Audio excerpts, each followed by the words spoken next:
Hello, everyone. It is the Prophet Michael David, aka Aries, and today is a wonderful day because it is the day that I am going to tell you how I solved the Riemann hypothesis. And even beyond that, I'm going to tell you what the Riemann hypothesis really is and use a bunch of really good analogies for it.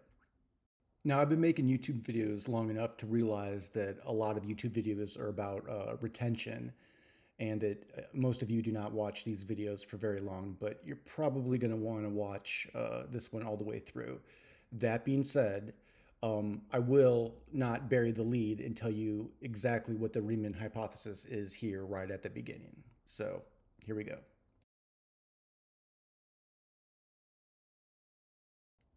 That is a video of how the Riemann hypothesis is currently portrayed with all the zeta zeros and everything. It's beautiful but chaotic. I suggest you watch that video, not the whole hour, but just get to understand what the thing is doing, even if you don't understand what it's actually doing. But that's not really what the Riemann hypothesis is. What the Riemann hypothesis really is this.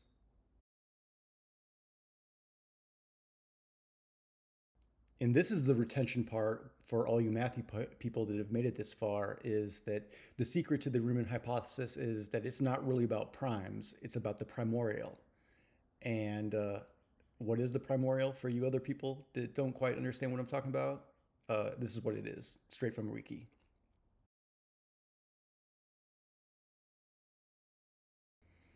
Okay, so now I'm going to tell you the complete story from 5 days ago until now of how I solved the Riemann hypothesis and how I initially failed. It'll also contain some of my interactions with the Lord, that's God. Um, so I'm going to tell you the whole story. If you're not interested in that, you just want the maths, just forward till you start seeing more slide shots and everything. But here we go. So roughly 7 days ago, I realized that I discovered so much stuff between the twin prime conjecture solution, the Collatz conjecture solution, and the perfect numbers conjecture solutions that I had to start contacting mathematicians, which I've tried to do. They still have not responded yet. Not even a courtesy call to tell me that I'm incorrect, you know? So I was going back and looking through just so that I could be sure that I was correct. Old Veritasium videos that I had used to solve the problems in the first place, specifically the Collatz conjecture Veritasium video from a couple years ago, and the perfect numbers Veritasium video from like a couple months ago. And specifically, I was looking at the Collatz game one and thinking about who to send my solutions to. And it talked about that the world's leading expert at the time was a guy named Jeffrey Ligarius. He works at the University of Michigan. He might be retired now, though. But this is what he looks like. Now, 7 days ago, I wasn't even working on the Riemann hypothesis. I had in the past. That has always been my end goal since the very beginning, 3 years ago. But I wasn't thinking about it at all. I was thinking about the things that I had solved and to contact this guy and everything. So I needed his contact information. So I looked on Wiki to see if he had a Wiki page, which he did. He has a short one. But at the bottom, I saw the equation that I had seen before. I know I had, but in the context of all the videos that I had watched repeatedly over the last few weeks, the thing just like stood out, and I screenshotted it and named it most beautiful equation ever. And this is what it is.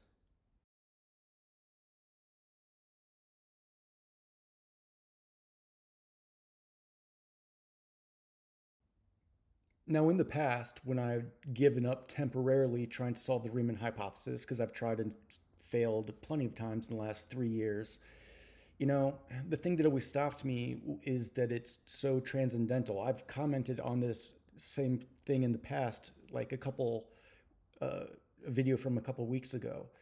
But when I looked at that equation, you know, I instantly understood why it was so powerful is because it doesn't have any rotation in it. Most of the Riemann hypothesis has to do with imaginary numbers, which is like gives rotation to the number system. That's really what imaginary numbers are. There's so much more than that, but they impart rotation.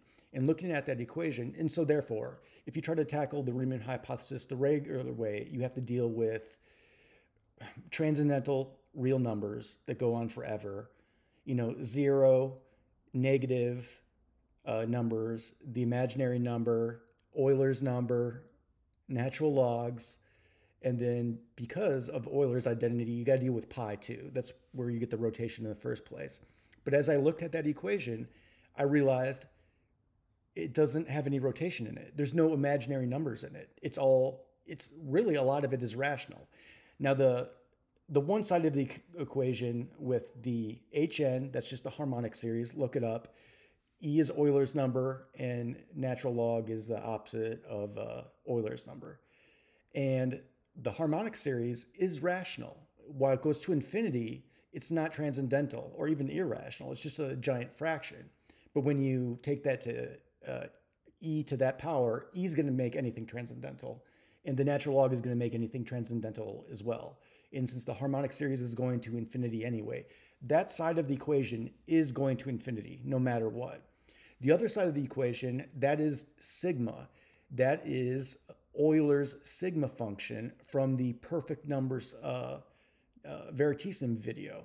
And so while in the past I had known really the sigma function that well, I knew it very well now in what it really was. It's just the sum of the divisors of those numbers.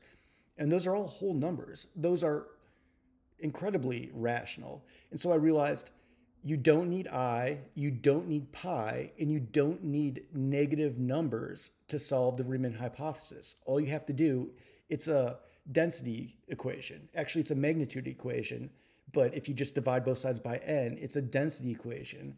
But you don't need I, you don't need pi, and you don't need negative numbers. All you need is E and the natural log and the harmonics and the sum of divisors. And so I looked at that equation and just instantly I know I could do it. I was like, oh, daddy's going to smash this.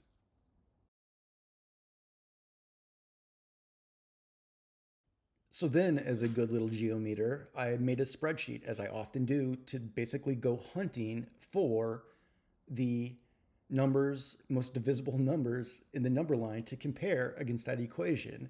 And that's what my spreadsheet looked like. And then I started highlighting with stuff with colors because that's what I do to organize, trying to look for which factor sets, the ones in pink, if there's any pattern to that. And I was like, oh, it looks like the ones that are just 2 to any power times 1, 3 are always the highest ones. And I knew they had to be on the 6 mod 6 line anyway, because the 6 mod 6 line is the most divisible line. They're all going to be on there.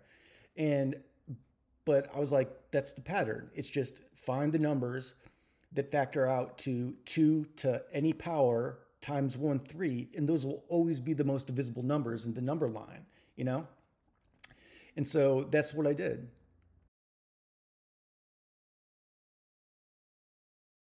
So I found the recursive algebraic formulas for both the numbers in those forms as well as their sigmas, their sum of all factors.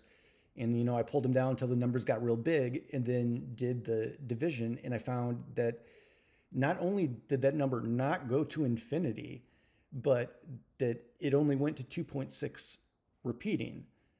And that I knew the right side of the equation was going to go to infinity. So how long would it take to get to that 2.667? And then all I would have to do is check the ones before that. And if they all checked out, then that would solve the Riemann hypothesis. So here's the graph of the right side of the equation with the h of n, and where it crosses. I just drew a line at the 2.667 to show where they cross, and then they'll never come back and cross again, because one goes to infinity and one can only go to that line.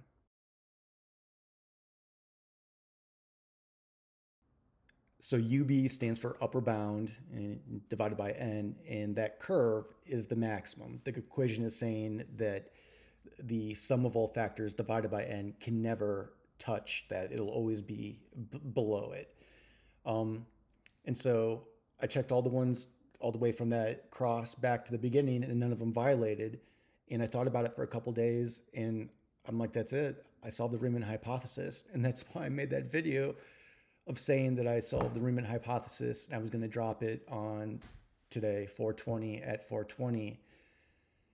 And then I published the video, and like 10 minutes later, I thought maybe I should actually read that paper by Jeffrey Ligarius and to learn more about the equation. And that's when I realized I'd made a mistake.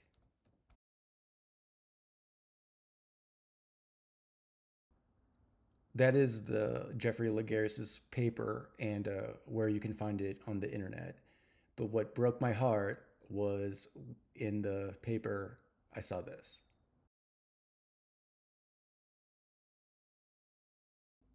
Yep, it's the same diagram from the beginning of the video that I told you was the Riemann hypothesis. But in this context, I looked at it, I was like, notice the sigma over n on the right. Those numbers get big really fast, or the numbers themselves, but that sigma n goes up 2 and goes over way over 2.6 repeating. And I just looked at it, I was like, oh no, those seem to go to infinity as well. And I just was like super demoralized. So I was super demoralized. And to be honest, I was angry with myself and I was angry with God. And she knew it because she had told me that I had solved the Riemann hypothesis, and she'd never lied to me before.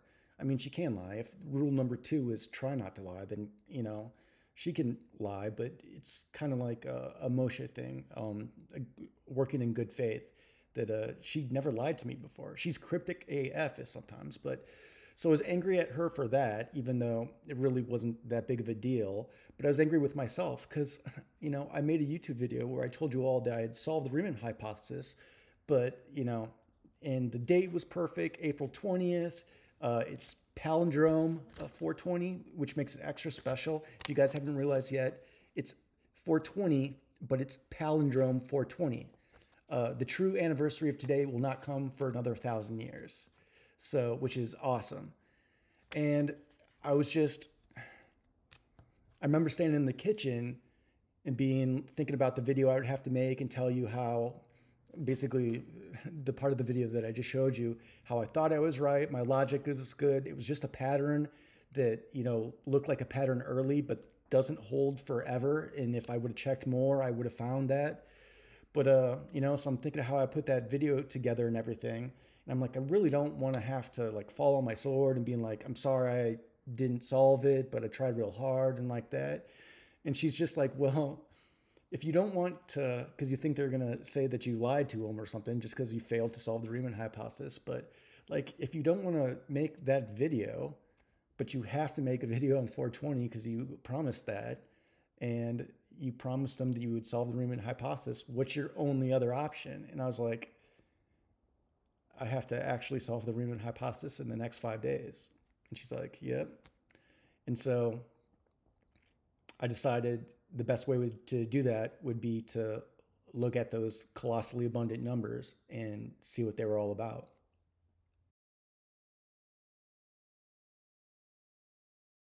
So my logic was I was going to start at the very beginning of the number line, but that's all I was going to do was pick up those colossally abundant numbers because by definition, those were the numbers that were going to have the highest sigma over n of any other numbers. And so I was just going to pick up the numbers that doesn't matter if it went down, that gets thrown out. But if the sigma n goes up, sigma over n goes up just a little bit, that number stays in. And I thought it would be only the colossally abundant numbers, and I don't know how the mathematicians generate those, and they are a part of the solution. But there were numbers in between those that also did the same thing. They were local highs. And so I just started highlighting with the colors. And so I know the colors look real complex, but for the numbers themselves, the green ones are the colossally abundant numbers, and the blue ones are the numbers that I found in between the colossally abundant numbers that are also locally high, but they're just not in the colossally abundant number set on that page.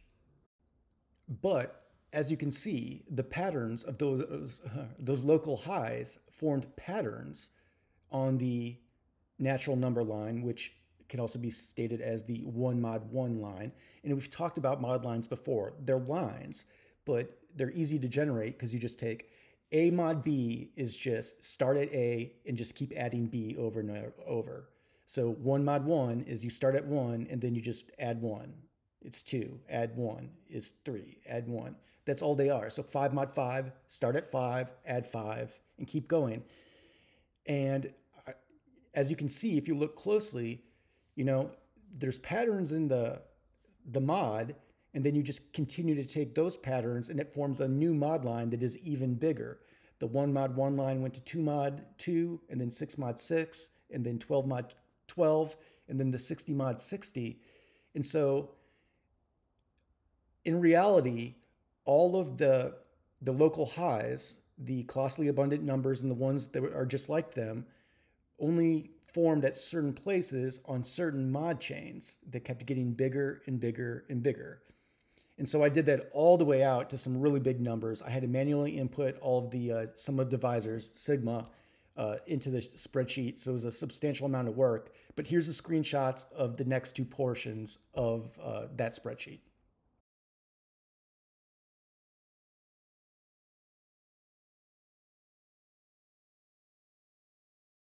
Now, if you graph all those columns, those mod line chains, uh, this is what it looks like in progression.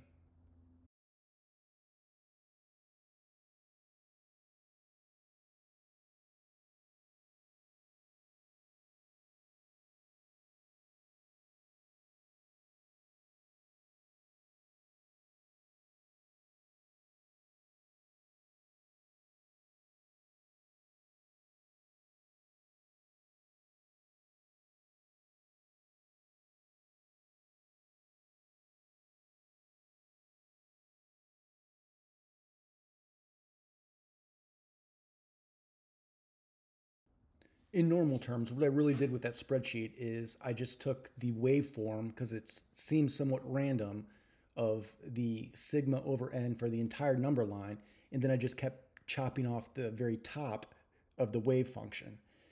And surprisingly, the top of the wave function wasn't random. It formed longer and longer mod chains, which then form longer and longer mod chains, where those tops get to be larger numbers spaced farther apart, but it does capture all of them. All the highest sigma over n, the most divisible numbers in the number line. So once I made my spreadsheet, I could see the pattern. I could see that I was picking up all of the most divisible numbers using that technique. I knew that I had to check them against the harmonic series itself, which is harder to do than you might think, because h of n is the harmonic series at any given time. So it's 1 plus 1/2 plus 1/3 plus 1/4 plus 1/5. It goes to infinity, but when you put that in a spreadsheet, it's recursive, so it always accesses the previous number. So if I just start taking columns out, or I'm sorry, rows out of it and everything, it's going to screw up the formula. So the way that I could do it was that I would make a spreadsheet using all of the formulas and everything, but then I would, in Apple's numbers, there's a thing called copy snapshot, where it copies the information, but just the numbers. It doesn't copy any of the formulas or anything like that. It just copies the numbers. And then that way, I would be able to sift through and just delete all of the rows that were not those numbers. And so, in other words, I initially made a spreadsheet like this.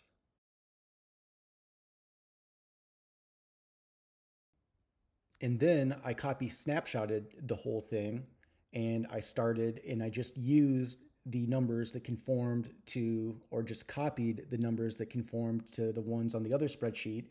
And I made a spreadsheet that looked like this with my color system and everything.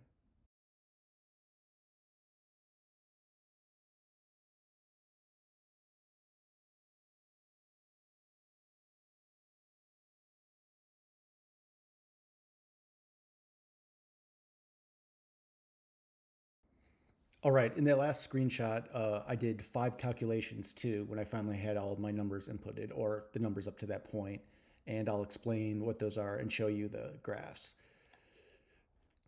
So the first leftmost column difference, that's just the difference in the magnitudes. It's the gross difference.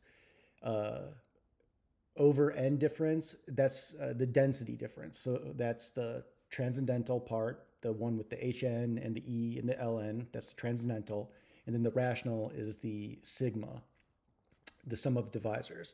And so the n difference would just be those terms divided by n itself. And then I just explained what the transcendental is. That's the right side of the equation. So T2 minus T1 is just what that is. It's the second one minus the one above it, just to see what the gaps were on that. And then the rational, R2, R1, is just that for the sum of divisors side. And then I decided to do, the T2 minus T1 minus the R2 minus R1 to see what that looked like too.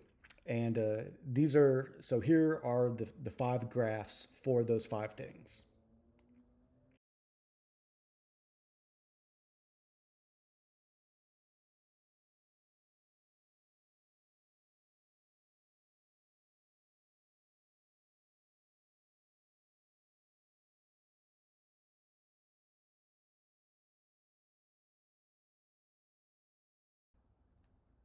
And even with such a small amount of data sets, that's when I finally figured it out. I saw the pattern and I saw exactly what the Riemann hypothesis was. And we're getting real close, guys, especially on the analogies, but uh, now we got to do before and after.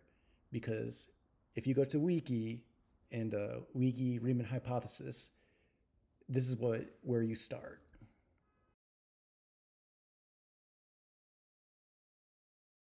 According to that and other sources, you'll find, and it's true, the Riemann hypothesis is about the non-trivial zeta zeros, and they all have to lie on the half line, and they contain the information of the primes somehow, even though they're these really, really weird numbers that are totally transcendental.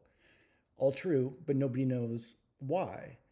And but instead they just model it, and this is what you get when you model it in that specific sense. Again, that's the video I always promote where the guy generates the zeros with actually the eta function, but it's the same thing. But then if you go to this other YouTube website, it'll show you exactly how those zeros are used to form the primes. So that's the explanation video, which is very good. I would highly recommend you watch the whole thing. But the next 3 screenshots are the point in the video where it talks how that you can take Carl Friedrich Gauss's prime counting function, modify it slightly in the way he describes, and then add the zeta function, that's the line, the waveform, and then the zeros somehow transform that line into Gauss's prime counting function that's modified slightly. So here are the 3 slides.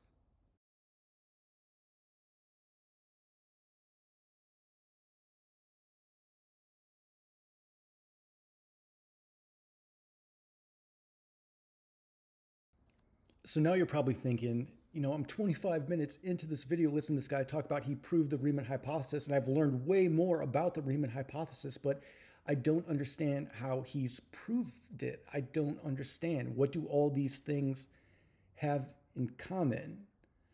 And well, I'm going to tell you right now, and to put it simply, the Riemann hypothesis isn't really about primes. They're the side effect.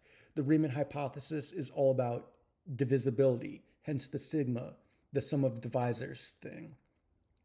It's one equation basically taking out the divisibility of another equation. Let me explain.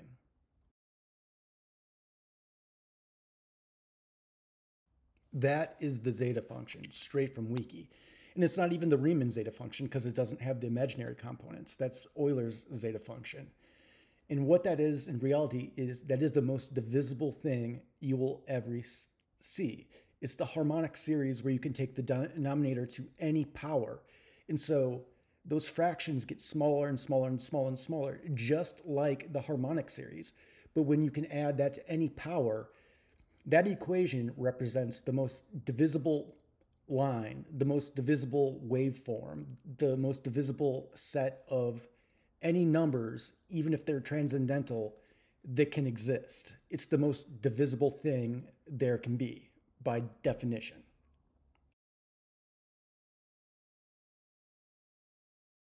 But so is that. Brought it back for the third time, the Gimmel time, and now it should start to make sense. The colossal numbers are also, by definition, the high points, the most divisible points in the number line. They're like the opposite of primes. And so now, if you can think of a wheel within a wheel, big wheel and small wheel, I'll start with the analogies. So in conclusion, what the Riemann hypothesis really is it's taking the zeta function, which is the most indivisible thing in the universe, and then it's going through and making those colossal numbers, and that's what the zeros are, because that set of colossal numbers, which is just a modified primorial at infinity, that is also the most divisible thing as well. It'll be equal to this zeta function at infinity. The difference is the zeta function is transcendental and is like a little step function, but with x is infinitesimally small and y is infinitesimally small. And the colossal numbers are discrete. They go by steps. They have those mod chains with a certain length and everything. So in other words, what the Riemann hypothesis is doing, or what the zeta function is doing, is that it's taking the zeta function, which is the most divisible thing in the universe, and it's subtracting out the colossally abundant numbers. And because the colossally abundant numbers are the most divisible as well. And when they say they're adding harmonics, what they mean is that they're subtracting waveforms. So you're taking something with an infinite amount of waveforms and infinite divisibility, and you're subtracting out the most divisible numbers in the number line. And so the analogy is like if you had a towel and that towel was just prime numbers, and then you soaked that towel with water so it became as wet as it's going to be without dripping water out, and that water represented all of the other numbers in the number system that were more divisible, which is all the other numbers. And then you use the Riemann zeta function in the zeros to twist the towel and squeeze out all the water, because each time that cycles and it hits the zero, it goes to a different mod chain, because that's what the zeros are in some way in my context. They're both the beginning and the ends of the mod chain, the alpha and the omega.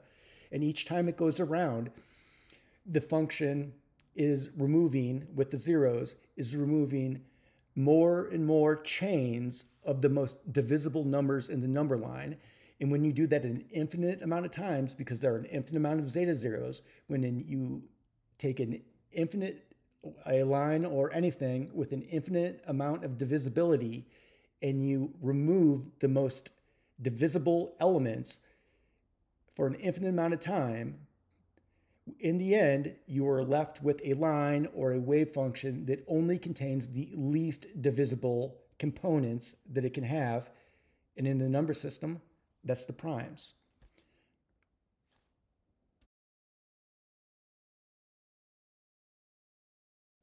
All right, that last screenshot, again, is a screenshot that I showed you earlier of my spreadsheet.